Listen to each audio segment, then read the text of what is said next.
اللہ تعالیٰ نے قرآن و حدیث میں متعدد انبیاء و رسول کا تذکرہ فرمایا ہے، لیکن تمام انبیاء کے ناموں اور تفصیلات کا علم صرف اللہ کے پاس ہے، تاہم جو انبیاء کرام کے نام ہمیں قرآن و سنت سے معلوم ہیں وہ درج ذیل ہیں۔ مشہور انبیاء و رسول کے نام قرآن و حدیث میں مذکور: 1 حضرت آدم علیہ السلام پہلے انسان اور نبی۔ 2 حضرت ادریس علیہ السلام پہلے نبی جنہیں تحریر و حساب کا علم دیا گیا۔ 3 حضرت نوح علیہ السلام طوفان نوح کے نبی۔ 4 حضرت ہود علیہ السلام قوم عاد کی طرف مبعوث۔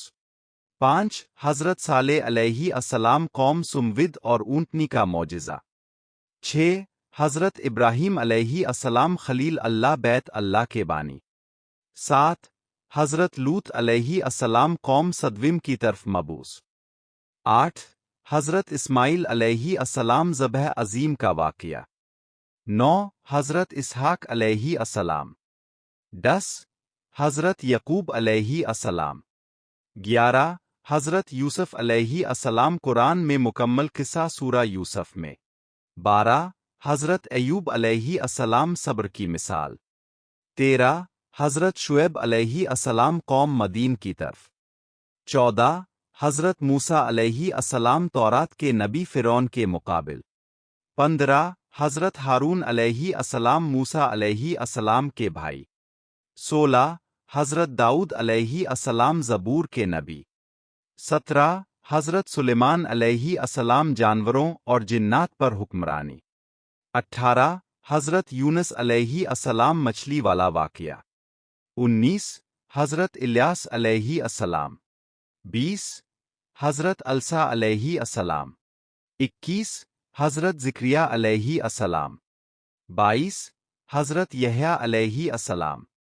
23 حضرت عیسیٰ علیہ السلام روح اللہ انجیل کے نبی۔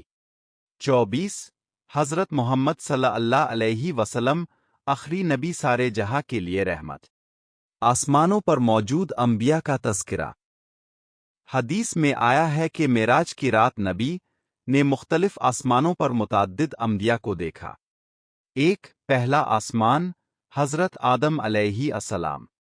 2 دوسرا آسمان حضرت یحییٰ اور حضرت عیسیٰ علیہما السلام۔ 3 تیسرا آسمان حضرت یوسف علیہ السلام۔ 4 چوتھا آسمان حضرت ادریس علیہ السلام۔ 5 پانچواں آسمان حضرت ہارون علیہ السلام۔ 6 چھٹا آسمان حضرت موسیٰ علیہ السلام۔ 7 ساتواں آسمان حضرت ابراہیم علیہ السلام۔ صحیح بخاری کتاب الصلاۃ حدیث 349۔ نوٹ: قرآن میں 25 انبیاء کے نام صراحتاً آئے ہیں، لیکن حدیث میں ہے کہ 1,24,000 انبیاء آئے۔ بعض انبیاء کے نام تورات و انجیل میں ملتے ہیں، لیکن ان کی تصدیق شرعی دلیل پر منحصر ہے۔ اللہ ہم سب کو انبیاء کرام کی سیرت پر چلنے کی توفیق دے۔